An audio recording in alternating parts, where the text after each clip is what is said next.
legendary coach in the house, a 5-time BNL SA champion, a 2-time SA National Club champion,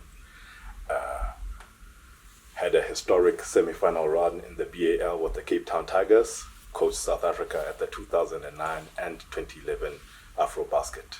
Coach Florsheim Ngwenya, welcome to the Big Tip-Off. How are you doing? I'm good, man. How are you? I'm good, thank you. Yeah, you've carved out quite an amazing coaching career for yourself in the challenging landscape of South Africa. How have you experienced the journey? Wow. Turbulent, for lack of a better word. But I've enjoyed it. I mean, I think the love for the sport just kept me around and kept me motivated as well. But yeah, I mean, to say the least, a bit turbulent, but I had fun. I'm still having fun, actually. Can you talk about some of the highlights of your career? We know with the national team, you've coached VUT back in the day and helped to build that institution's program. How has that journey been, starting with VUT? I think that was probably the beginning of it, if I remember correctly. And part of it was just really to add a voice in the coaching landscape, as it were, because we didn't really have too many good coaches, and not by any stretch of any imagination I was good, but I just felt that I needed to help the situation. When I was fairly young at the time, that's when I really started coaching. But VT was very interesting in a lot of ways. I think they allowed me to do my own thing, and by that I mean that they gave me the free rein to build a program from the scratch. And at the university level, there's a lot of patience. Yeah, they understand what needs to be done. I mean, you have students coming in, students graduating, and so forth and so on. So it gave me a lot of time to really find myself, but also just to excel in what I wanted to do. And a lot of that came with a lot of success. I mean, we won 6 national championships, user championships with VUT in a row, and that was really big for them. And they kind of continue, obviously after me. But we really built a very strong foundation at VUT. But that was really sort of my beginning of coaching. I'm really grateful for VUT giving me the opportunity, because I really did find myself. Yeah. And was it then, when you started with that program, was it an affirmation that you can was it an affirmation that yes, you are ready to be a coach at that point? It's interestingly enough, I think by year number 3 at VUT, I felt that I belonged. Yeah. Obviously there were older guys who were coaching before me, way before me, who were much older, who probably coached me as well. Somewhere along the line, whether it's a club level or whether it's a school level, national team level, or whatever the case might be, they probably coached me. So I found myself coaching against those guys, which was really interesting, because they still took you as the kid that they've coached you, that they've coached rather. But for me at the time was fresh ideas, new ways of doing things in the coaching landscape.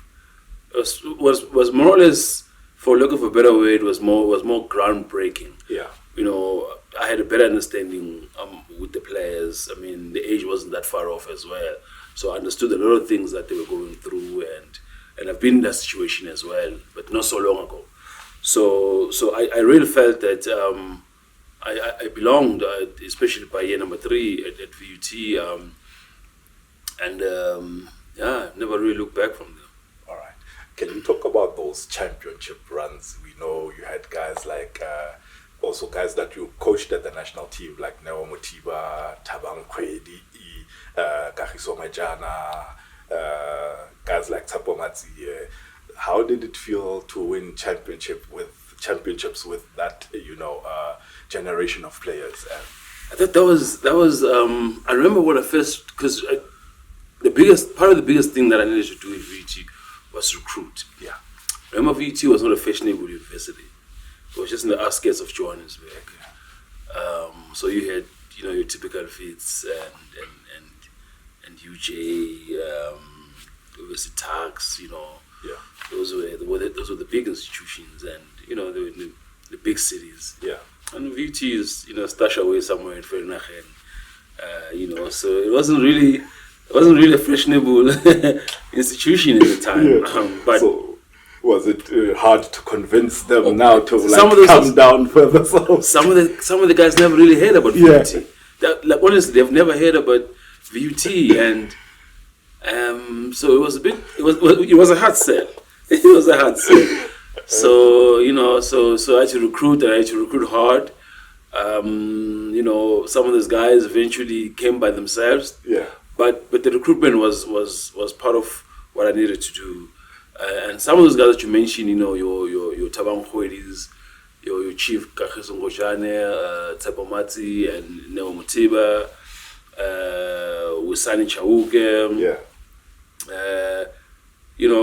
When they first got to VUT, they were not really big names. They were just guys that are so potential, and I had to recruit them. And then so we built a very strong foundation at VUT, but they also got to work really extremely hard. And then and those championship run really started with that generation. Yeah. They really put in the work.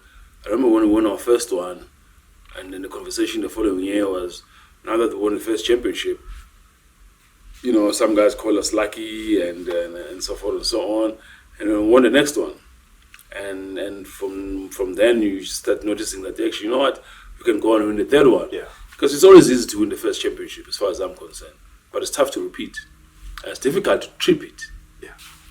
I mean, we had a situation where I remember winning the third one. We were in Cape Town, if I'm not mistaken, and Neo, Matsi, those guys had graduated. Yeah. And I was left with, I think at the time we only had 8 players. Yeah. Man, I mean, you could see that the teams walking around the lobby where we were staying, and realizing that, so big names that have won back-to-back championships have graduated now, and then there's a couple of guys that are left.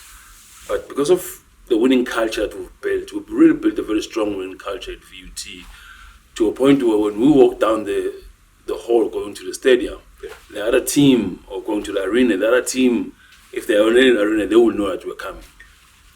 I mean, those guys were really tough. So the winning culture that we've built was really amazing. I mean, by championship number 6, it was almost like, okay, everybody's there just to accompany us, to go lift the trophy. So there was a bit of cockiness as well amongst other guys, But it was a culture that really started by building it, and then build it the correct way. All right. And how proud are you that, yes, it has managed somewhere along the line to have continued what you had, the foundation you had built? Very proud, very proud. I mean, I'm even super proud of the fact that Tabang Khwedi is at the helm now at VUT, because he understands what it meant for him when he was playing, and now that he's the head coach there, I think it's even sweeter, because he will really relay the message to the players what it means to be at VUT, what it means to play basketball at VUT, being on scholarship and so forth and so on. So that is a very proud moment, and he's a very good coach, and I think he's going to do extremely well in the future as well. All right. And just then, later in those years, you got your shot, with the national team. Can you talk about, how that came about? Yeah, I remember very well. I think we were watching a football game, and the then president of Basketball South Africa, Mr. Ngobozi, gave me a call, and I looked at my phone, and then it says President Basketball South Africa, and I quickly went outside, and conversation was, hey, listen, we want you to come in and be part of the national team setup. And, and as an assistant coach, actually, just by the way. Yeah. So under St. Vincent was the head coach. I think we were going to Afrobasket in Alexandria in Egypt. Myself, Terry Kita, with the assistants. I think the late Mike Shaw as well, with the 3 assistants. So I was like, I'm by any means necessary. I love to represent my country, be part of the staff, and learn some more from a guy like Sam at the time. I mean, he just, I think he just got done with a stint in Europe, if I'm not mistaken. But and he was just involved with a lot of stuff that were happening. But was very experienced. Accepted the offer and went to Egypt. We were the first team to get to Egypt in Alexandria. Prepared very well. Nobody gave us a shot, but I think we beat Senegal. We made it to the quarterfinals. And it was really a proud moment. Remember the players back then. Joseph Mazubugo was part of the squad. Quentin Dinesen was part of that squad. Lesejo Molibatsi was part of that squad. And they were still very young, those guys. But Tabang Khwede as well was part of the squad. Makeli Maputla was part of the squad. Emmanuel Matondo was part of the squad. Did extremely well, and coming back from there, we really spoke about continuity. But I was quite happy to get a call up to come and be part of the coaching staff. Wow. Being able to achieve such a result and beat a team like Senegal, and seeing where we are now, is it a feeling of disappointment that you feel that South African basketball finds itself here? I don't know if disappointment is the correct word. Shattered, maybe. Yeah. Shattered. Because, all these years ago, we've always displayed spurts of talent. Yeah. We've always displayed a level of commitment from the players' side and the coaching staff to say we can able to do this. Should be given a chance, and that chance speaks to properly structured. Make sure that there is enough finances to build teams, to maintain teams, to expose teams to competition, and so forth and so on. But shattered because I strongly believe that we had an opportunity to be in the top 5 in the continent for a long time now. You look at situations where you beat these powerhouses here and there. Every competition that we went to, we will beat a powerhouse of some sort, and people will be shocked. Yeah. And then people will come to you and say, but why is it that you guys are not picking this thing up? Why?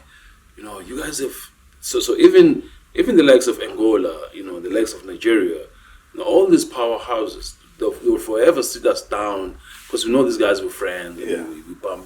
We bump into each other all the time, and they'll keep on asking us the same question over and over again. Yeah, because how does it feel when people come to this country and they're like, man, you guys have everything. Why isn't basketball where it is? Because since I started freelancing for FIBA as well, I get that question a lot, and yeah. Yeah, you and me both, eh? And the sad part is they're actually quite correct. Yeah. And that's why you cannot turn around and make excuses, because they're quite correct. And as sad as it is, you will always relay that message. You always put it out there to the powers being to say, hey, we can do things differently than trying to do the same thing over and over again and looking to achieve results. That's not going to happen. It's called insanity, right? Yeah. So I mean, it's yeah. For me, I just can't wait for the day. Maybe I'll probably be 80 years old, and then if I can still stand up, I'll probably stand up and clap if we get it right. But I'm hoping that in the very near future, and this, I say this because I think there's a lot of movement, not only just from our side, but also from the continent in general. I mean, BAL being BAL now in the 6th edition, people can see where this thing is going. Yeah. And it has forced a lot of people to start thinking differently around how they do things. All right. Can you talk about the Afro Baskets that you coached at 2009 was your first time as head coach, and then 2011? Yeah. Yeah. So, I mean, 2009, me being the head coach now, it was different in the sense that I had my own ideas of how I want to do things. I mean, I have learned from previous guys as well. Been to the Melbourne Commonwealth Games as an assistant as well to Patrick Fick. So I had enough time. I mean, I think I probably had about 4 years as an assistant coach. So I was good enough time to kind of learn and find out more about certain countries and whatnot. 2009 comes and I'm the head coach and I'm confident that I got enough, Little did I know that everybody else has taken off. Countries have developed players, countries have really looked at how they do things. They've put more resources on building their national teams and building their structures as well, locally. So we go and we play AfroBasket. We didn't have such a good tournament. Yeah. I think we came 7th, somewhere around there. A lot of people still say it's not bad, it was good, but as far as I'm concerned, because of where we were and we were building momentum, even though it was a struggle because the resources were not there. And, obviously, at that point in time, you can't look left or look right. You're the head man in charge, and all the blame must come to you, and rightfully so. I mean, Israel the head that wears the crown, right? Yeah. And so, we come back and then reflect on what could have been, what did we do wrong, and whatnot. But it was a learning curve. Yeah. It was a learning curve in the sense that I realized that there's a need for support, stuff. I remember when we went, I only had one assistant coach, and that was about it, right? And but you needed somebody like able to do the scouting, to film, help with defenses. So you probably need about 3-4 coaches. I mean, they only gave us one. Tough. So the next time around, 2011, I just got back from Europe where I did my coaching diploma, and I had enough time to rethink what I wanted to do with the national team and how we should look and so forth and so on. And I remember I had Craig Gilchrist as one of the assistant coaches. I had Terry Keita as well as the other assistant coach. Or somebody else. But we, I mean, these are guys at the time in basketball that were extremely active, coaching and we get to the AfroBasket, we do extremely well. Yeah. With the lack of resources, but we as compared to the previous years, that when teams start making a 15 to 20 point run, then we start dropping our heads and then we phase away. And we just fade away from the game. But we kept the guys fairly tight and ran a tight ship. Made it a point that guys don't give up, and we spend a lot of time as well with a couple of psychologists as well, just to prepare the team. Have a full complementary staff that did this, and then we had that. And that was good. And we felt that, it was a few young guys in the team as well that were brought in. And we felt confident about a lot of things from there moving forward. I really enjoyed 2011. Again, there was still not enough resources, but I really enjoyed it from a coaching point of view and from the guys that we had as well as a core. We felt that it was a very good rapport. Guys like Neo, guys like Tabang, those guys were now seasonal national team players, so nothing could phase them at the time. So we had a good run. All right. And of course, a couple of years later, you leave the national team. The BNL comes around in 2013. Yeah. What were those years like? Everybody's excited. It's the league is taking off. You, Tshwane Suns face each other in the final that year. It was Mbombela Wildcats at that time. Yeah, man. What was that time like? What was going through your mind? There was never a time where I really got excited for basketball in this country. Yeah. That was. There was big plans. Pro team. Pro league being put together. Yeah. All the provinces are going to be playing. Everybody's going to have a team O2 in each province. Exciting times. The big plans that were laid out for the league. Right then and there, for me, it was like, okay, this is what we've been looking for. Yeah. All these years we've been crying. This is what Angola has. This is what Nigeria has. This is what most of the countries have in terms of a league that is national. Yeah. A national league. Because believe you me, when I played pro basketball back then with PBL, which is a Premier Basketball League, I was based in Pietermaritzburg. I played for the Pietermaritzburg Tuskers at the time. Yeah. We played all around the country. Very strong league. Each team had about 3 American players, 2 African players, or all the way around, somewhere around there. Very competitive. And I even played in my matric year. My matric year was in high school. That's when I got picked up to play in the Pro League. Oh, wow. And it was really good. It was very competitive. You could learn from overseas-based players. So it was almost something similar with the BNL when BNL came in. Really exciting, great plans. And I thought, okay, this is it. This is what we were looking for. And yes, for the first 2-3 years, great competition, top-notch competition. Everybody's playing, everybody's in shape. The players are working hard. Coaches are sharpening their skills. Things are improving. We had a Mbombela Wildcats team, and funny enough, with that team, it was most of the guys that played at VUT who were part of the team. Very young team, fairly young compared to most of the teams were put together.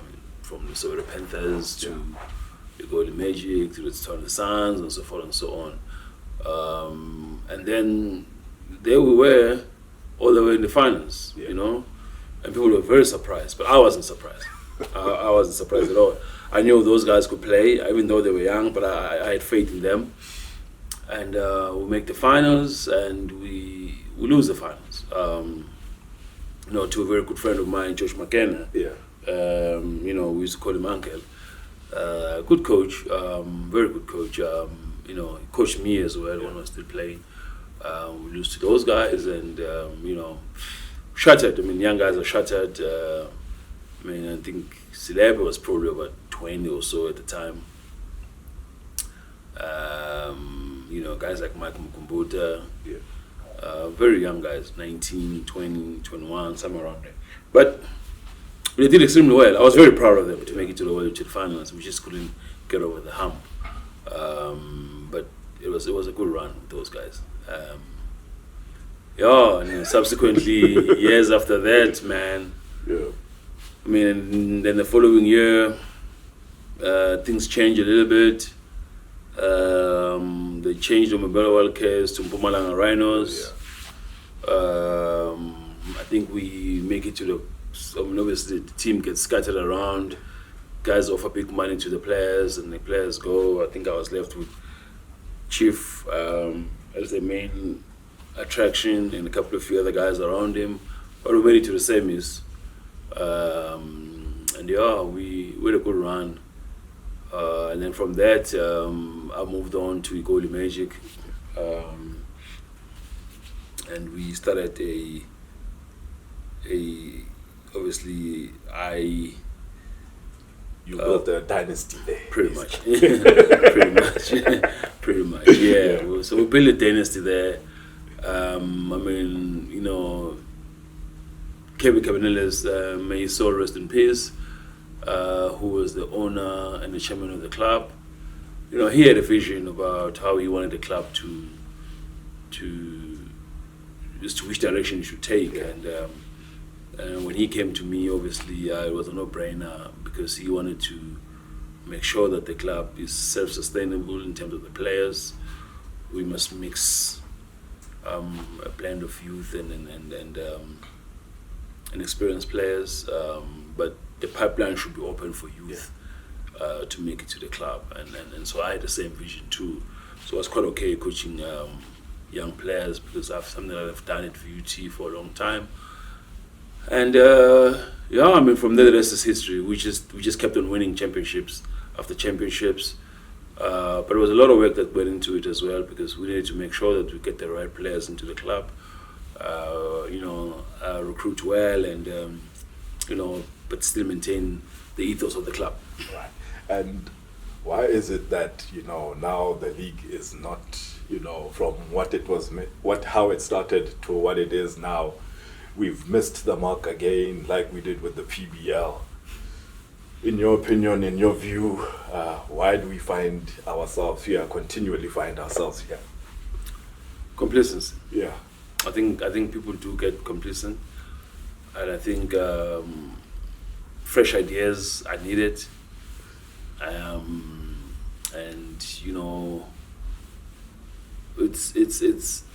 It's not a bad thing to keep people in positions for a long time, but it could also be a disadvantage. Yeah, because one thing you spoke about was upgrading your knowledge, 100%. And it seems like it doesn't filter through, or it doesn't resonate with management to make sure that they keep up with trends, whether it's BSA or BNL. Is that maybe the same feeling that you get, that guys are not investing in making sure they have the kind of knowledge needed to drive the game forward? I always believe that every human being should look to upgrade themselves. Yeah, that's important.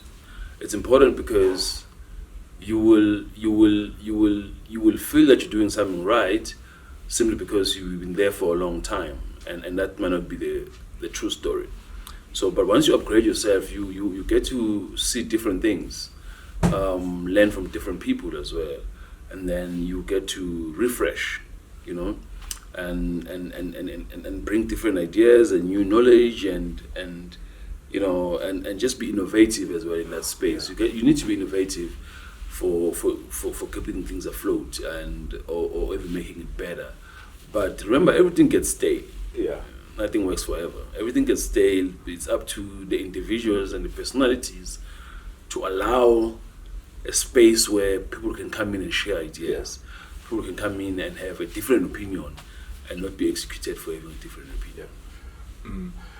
And looking at the time when you were a BNL coach, winning the tournament, and not being able to participate or compete against clubs in continental championship, zonal, obviously you started the zone, was it a frustrating thing for you, knowing that this is the ceiling that you're at? Frustrating. Yeah. 100% frustrating. Because one other thing is, as coaches and players, we always want to test ourselves against better competition, number one, different competition as well, right? Outside. Yeah. So what we really wanted to test ourselves, and we felt that was very important. against different teams from around the SADC region, number one, but even further up as well. So it was important to get into those competitions.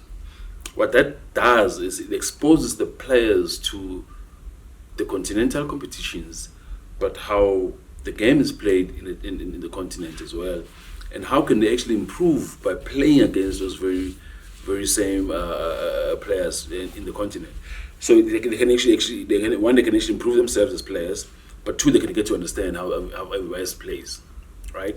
So, and then they take that back, and then they come back, and they have experience. Now they know what to do and what not to do, and how hard they need to train because of what they've been exposed to, right?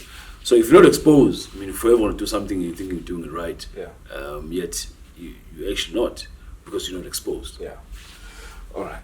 And of course, you get your big opportunity with the Cape Town Tigers. You had been out the game for a while, but you did commentary with varsity basketball. Did you do with the BNL as well? Yeah. Yeah. And then you get your big opportunity back to coaching again with the Cape Town Tigers. And achieve a lot of success with them. How was that time like for you? And them seeing, this kind of team come to South Africa, shake things up a little bit. Exciting because it was a team that was built to play African continental basketball, and that's what I've been longing to do for a while. Hence, I took a break from club basketball and locally, because it felt like it was the same thing over and over again, right? And you keep on winning these things, but there's no, so I take that break, and then obviously Cape Town Tigers come along, and they said, hey, listen, do you want to come in and work with us? We need a coach that is experienced, especially in the continental game. You've been there for a little while with the national team and so forth and so on. And we sit down, we have a conversation. Remember the first thing that I asked those guys was, what is it that you guys want to do with this club? Is it a club that just wants to, and they said they want to win. I said, okay, that's a good answer, because I also want to win. I enjoy winning,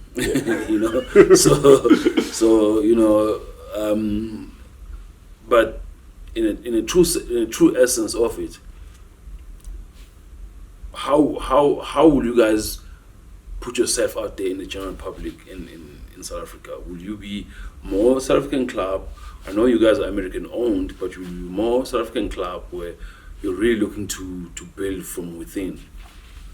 And the answer that I got was yes, we want to do that. We're quite keen on that. We want to invest in the country's basketball, and we want to shape the landscape and so forth and so on. So it felt good. I came in immediately. I knew Elvis for a while. I knew Vincent, Coach Vincent too. First time that I met Raphael. But from there we got along very well, and we understood each other, and almost at the same wavelength. There would be disagreement here and there about how things should go. They wanted to go a different direction in terms of their marketing strategy, vis-a-vis in terms of how the players were supposed to be recruited and so forth and so on. But 90% of the stuff we kind of agreed, and that's why we had a lot of success. All right. And during that time of success, you are only, domestically you're not as competitive as you need to be. Do you think maybe, was there enough push for them to want to, or was there an appetite to want to at least politically try to motivate there should be a league, because we are here, we see there's potential, and if you have a strong league, this is how far this club can go, this is how big South African basketball can be, because of course you are changing how the game is viewed. Yeah, they tried. I think the 1 year they had joined BNL, and I remember the conversation we had was, I think we were in Cairo in Egypt, and the conversation was, do you guys think we should join BNL? And myself and Elvis and Vincent said, yes, we should join BNL, because we need to be part of the ecosystem back home. We can't just be in Ireland where we only play BAL and we don't play BNL and you know. So yes, we should join BNL. You know, then they joined BNL. I think there was a couple of disappointment from their side as to why they pull out as well. You know, of course they have their own reasons, but they did try. And I think it needed a consolidated effort from everyone to make it work, because around about that time, that's when the national team was sort of coming back into play as well. But you know, there was always a push and pull factor for one way or the other. But they did try. They did try. All right. And let's go to your first BAL experience. You had qualified the team for the tournament, and you know, then Rashid Hazard gets appointed to the job. For you, how did you see that appointment after having, you know, done so much work to make sure the team gets to the BAL? Well, I mean, so when that happened, I remember I was at home and I get a call to say, hey, listen, you know, there's a feeling that you know, we need an extra coach, and that's how it was put to me. Oh. And I said, oh well, I mean, I thought, you know, we were okay, but if, hey, again, that's your team and that's how you guys want to run it, that's okay. You know, Rashid comes into the country, and there's a lot of confusion as to, you know, who has to do what, and so forth and so on. Remember, he was with the Lakers during those back-to-backs championship with Kobe Bryant, and by nature, I mean, he would feel that, hey, he should be the head man in charge and so forth and so on. So I remember saying to Rafael, you know what, I don't mind. You know, he could be the head coach. That's fine. I'm okay with that. You know, all we need is for the team to do well as a South African team.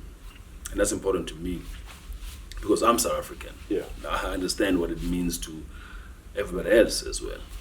And, you know, so the announcement was made, and, you know, I mean, me and Rashid were pretty close as well. Yeah. And there was no bad blood or anything like that. I introduced him to all the players, and I told him who's who, what to expect, and, you know, took him around the city as well. And, yeah, so we remained very close. Disappointed maybe, you know, for a lot of reasons, of course. I mean, like you said, one of them was I qualified the team. Yeah. And that was hard work. But, you know, for the betterment of the country, we had to move forward, and I took the high road, and I said, you know what, I'm okay as number two. I will serve where I'm needed. All right. And what was maybe the lessons you took from that, you know, experience, and, you know, how did you, you know, apply it going forward, knowing that there can be disappointments sometimes?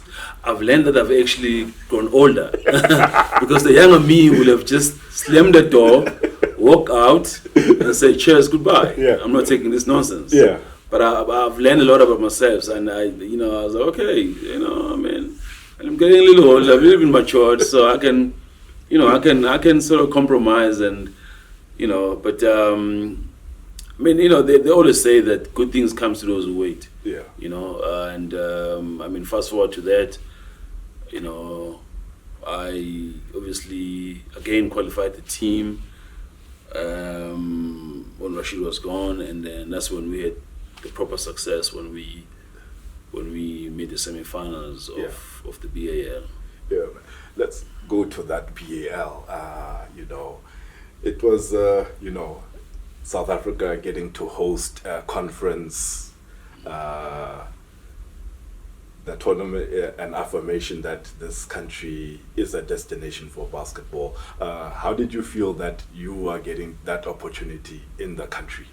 I one, I had a point to prove to myself, but also a point to prove to the management of Cape Town Tigers for the previous year's disappointment where they took an NBA coach to come in and, So I remember sitting down with the players on a one-on-one, really just trying to find out what is it that they want to do, what is it that they want to be remembered for, especially that now that we have a conference in South Africa, and how will they want to impact, the nation, and then one of the things that we want to win. I said, okay, I'm on board with you guys. I also want to win, so let's make it work. So we really put in a shift. I remember we used to work out at least 3 times a day prior to that competition, and part of it was because of the lack of competition within the country. We needed to add into what we were doing just to be at par with the rest of the teams that were coming in. All right. And also, it was a ground-breaking moment for South African basketball.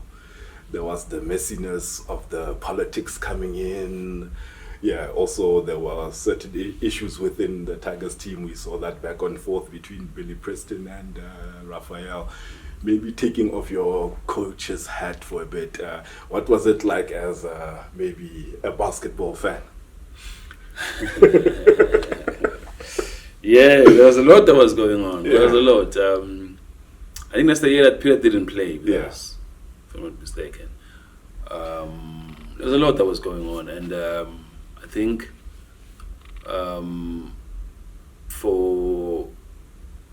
we had players who were really talented, but also were very difficult to deal with. And Raphael tried to get those guys to kind of work together more often than not, but it would get a pushback, and then there's going to be a lot of fights between him and the guys, because what he has in his head is a direction where the club should go. Some of the players has different mindset. There was a time where you remember there was a time where we'll have a different team for qualifiers and a different team for the competition, because guys just couldn't find each other. But as a fan, it was great to see those guys when they clicked and they played the game the way a game is supposed to play. It was great to see them just putting it together and just playing good basketball, man.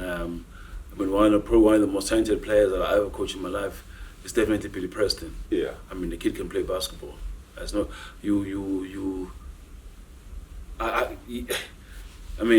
a team will have a Billy Preston, basketball will be different sport completely. He is so talented to a point where you wonder sometimes if this guy just kept his disciplines, where would he be? I can bet my bottom dollar he would have probably been top 10 of all time if Billy Preston just kept his discipline. I promise you. I promise you. And yes, was it in agreement with yourself to say, no, maybe for the betterment of the team, it's best to let him go? Yeah, because I think sometimes you have to understand that some people can be very polarizing. And the team will always come first. The individual will always come second. And when the decision was made, we were all in agreement to say, as talented as he is, we probably never ever want to find another Billy Preston, but we needed to make sure that the team progress, and we need to make sure the team still functions without him. Otherwise, we would be in serious trouble, even if he was still there and he was doing his own thing. And you get to the quarterfinals, you meet up with FUS Rabat again. They had beaten you twice in the conference here at home. What did you get right this time against them? And also, when you watched Nati set that rebounding record as well, what was going through you, after, post that game? So FUS Rabat beats us twice and they beat us at home. Yeah. And the feeling amongst a lot of people is like, nah, these guys are not going to beat FUS Rabat. Yeah. Let me tell you something. Those 2 losses against FUS Rabat, those were very instrumental in us making it to the semi-final, because we then got to know how FUS Rabat played. Remember, this is a team that we barely seen play. And we get to play them twice, they get to play us twice, but we learn a lot about ourselves in those 2 losses. We learn a lot in those 2 losses than anything else. We scout them very well as well. We get to learn their habits, and we get to Kigali, and we beat them in Kigali, if I'm not mistaken. Yeah. But we have now scouted them very well. Now every single player in FUS Rabat, we scouted them from left to right and right to left. So we knew exactly what they're going to do and how they're going to go about doing it. I'm sure they were shocked, but we were not shocked. We knew that we would know the scouting report and the scouting team has what they've put together and what we need to do, and we prepared the players very well for that. Nati's rebounding groundbreaking record, his rebounding breaking record, that was phenomenal, man. It was great to see a young kid from Egoruleni, in one of the townships there, Wattville to be specific, gets into the world stage and he does his thing. But personally, I wasn't surprised, and I tell you why. I've always advocated for these kids in South African basketball. They got talent. They just needed to showcase that talent. Yeah. And Nati right then and there proved me right and proved the long skeptics very wrong. And I'm telling you now, maybe one day me and you will sit and have this interview at some point. There's a lot of cases that are going to be found through BAL from South Africa that are extremely talented, and that will showcase their talent one day. All right. And 2 years later, where does that achievement, sit in maybe the achievements that you have in basketball? Definitely top 5. Yeah. Definitely top 5. Definitely top 5, because it's not every time that you are guaranteed a spot in the semi-finals of any African Premier League. We have a lot of good players in the continent. We have a lot of good teams in the continent. We have a lot of historical teams in the continent that don't even make it to the semi-finals, and we did it, and against all odds. But that just goes to show that if you work hard, no matter how old the team is, no matter how new the team is, historically, non-historically, it doesn't really matter. The bottom line is you have to put in the hard yard, and success will come. Right. And I just want to take you to that year, 2024. You also got to coach South Africa. Was it 2024 or 2025, where you coached the national team with generational talents like Peter Prinsloo, who had played in the Afro Basket in 2017, and Tlhoketolo as well, who played in that tournament. And now you are bringing in guys like Samkelo Cele and Nati Sibanyoni and guys like Les Besa, who played in that tournament as well. When you look at the current situation and them only wearing the national team jersey once, the green and gold, this is Samkelo and Nati, talents like those, and not being sure that will they ever wear this jersey again? How does it sit with you? Yeah, it's a tough one. It's a tough one because, and this goes even way beyond those two guys. Chile's in the power. Yeah. Guy's been MVP in Japan. He's been playing Japan for the past 10 years. Great player. If you watch him play basketball, you'll be like, wow. He's a kid from rural Zanini. Yeah. Right? But to know that it might be their last time that they don this jersey, it's heartbreaking, because you want these kids to constantly come back home and come and play for their country and to represent their country and be proud of playing basketball for South Africa, but also just take South Africa to the next level, which they can with their talent. But the sad part is that might not be possible until something drastically changes, of course. All right. And what do you make of this move by the National Department of Sports, Arts and Culture to recognize this national federation that basically has been failing the game in the country? Do you think do you view it with from a positive lens? I don't know. I don't know what is the details behind it. I know, from what is said on social media. I'd love to meet the minister one day. I think he's probably he's an interesting character as far as I'm concerned. I'd love to meet him and just because he sometimes he talks, but you tend to wonder if that's going to be possible, Yeah. But I really love to sit around the table and have a conversation with him, just genuinely about basketball and what basketball can do for this country, and probably just twist his arm a little bit, to make sure that whatever he's thinking of doing, it should be done correctly. Yeah. Because you don't want to have a situation where you do something because you are actually passing. Yeah.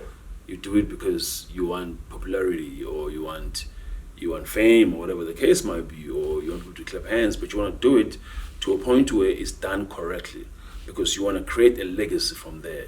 Once you do it correctly, and that thing is just going to have a rippling effect to a point where it will just run by itself. You don't need anybody who's a messiah to come save it.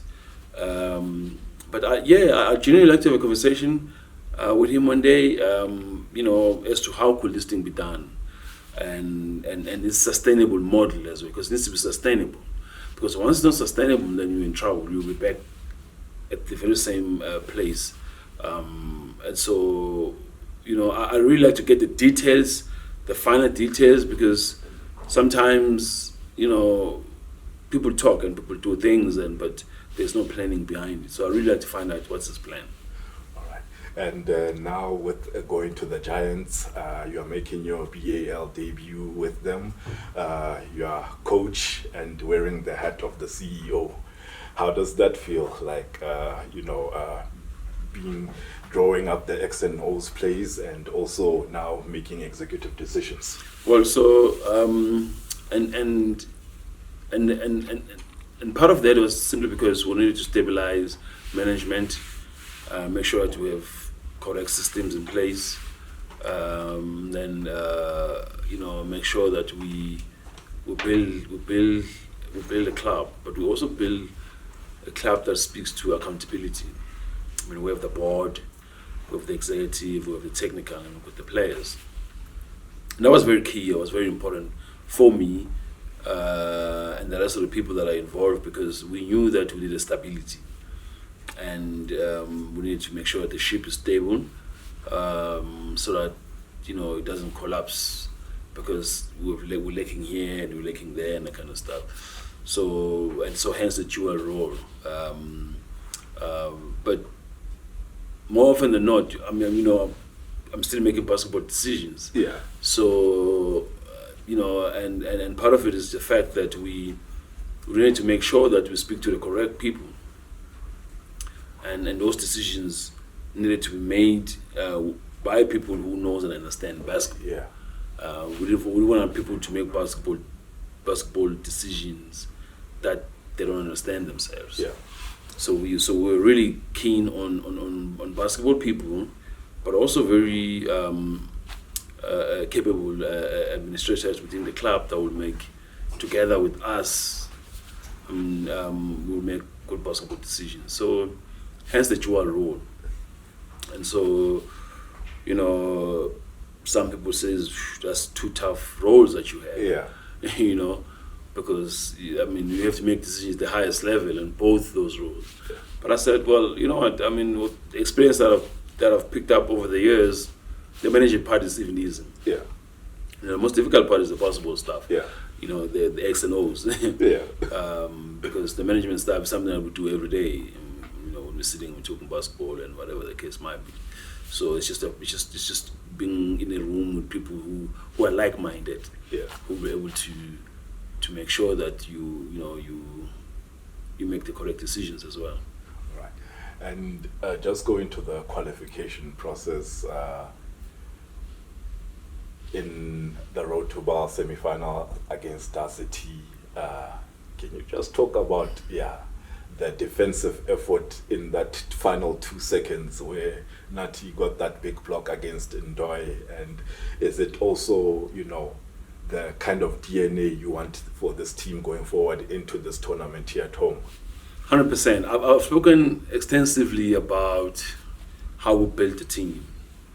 I think maybe I didn't really explain to people in details, because that would take forever in your typical press release or whatever the case might be. But when we built the team is one guys that could play defense, guys that could really move around and buzz around on defense, and could play multiple positions on defense as well. I could switch, guys that could rebound and block shots as well, but really be a menace on defense. And we got that. That's why we got the guys like Nino, who have a really wide wingspan, guys like Joshua Ozebo, who are really wide, who can guard from 1 to 4. Both those guys can guard from 1 to 4. Guys like Viwe can guard 1, 2, and 3. Guys like Nati who can switch on 1, 2, 3, 4, 5.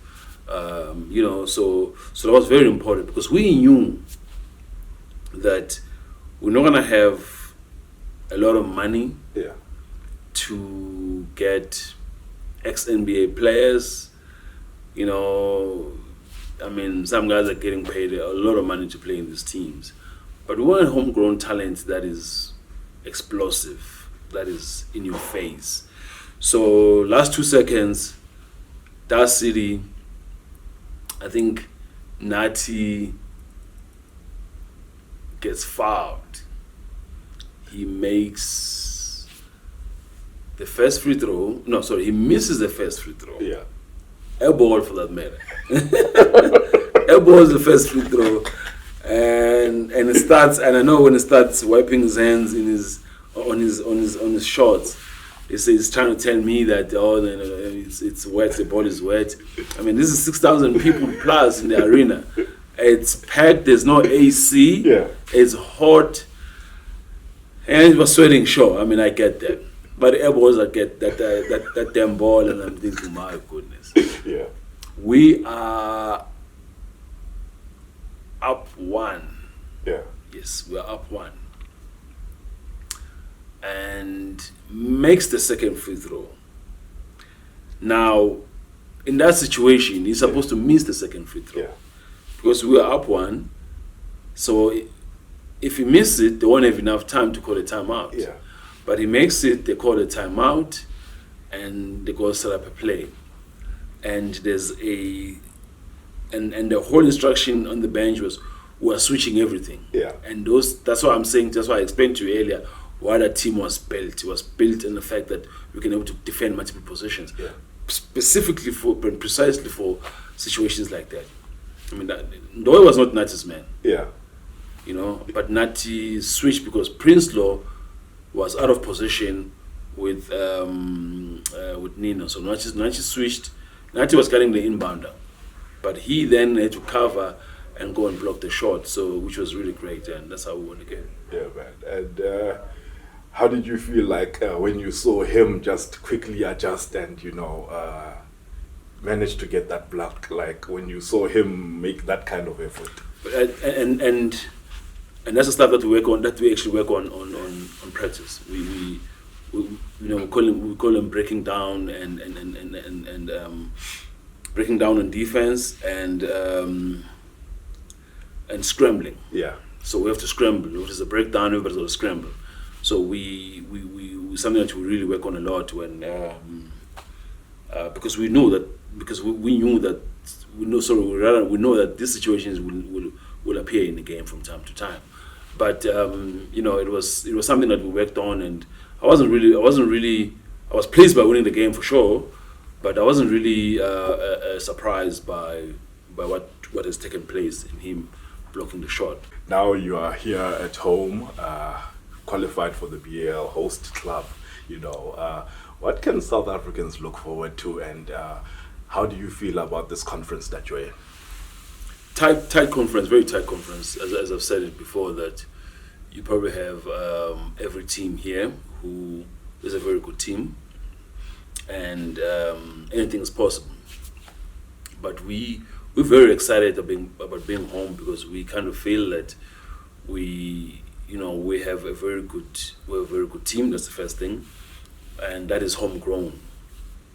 There's a lot of guys who are South Africans in the team, and in the previous years we had teams that were really kind of foreign focused. Yeah. But this time around we have a Johannesburg Giants team that is local focus, and it's deliberate.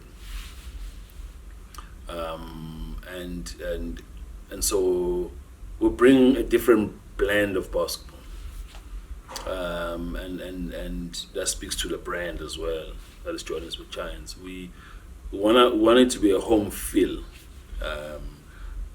that people can actually resonate with. People can actually say, "Hey, I've seen them do this before. Yeah. I watch them every weekend in local league. This is what they do."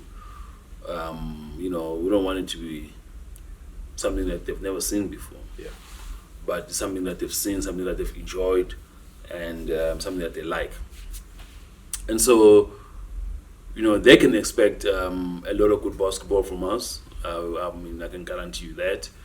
It's going to be a lot of good basketball. There's going to be a lot of excitement as well. The players really want to showcase their skills, but they also want to reward the fans and the supporters for standing by them from when we engaged from Road to BAL to Elite 16, and so it's important for us to really reward the fans and by have a good show in this tournament. Yeah, Coach Flosh, thank you very much for your time. We really appreciate it, and all the best to you and the Giants in this BAL Kalahari Conference, and may you fly the South African flag high. Thank you to the big tip-off as well. All right, thank you.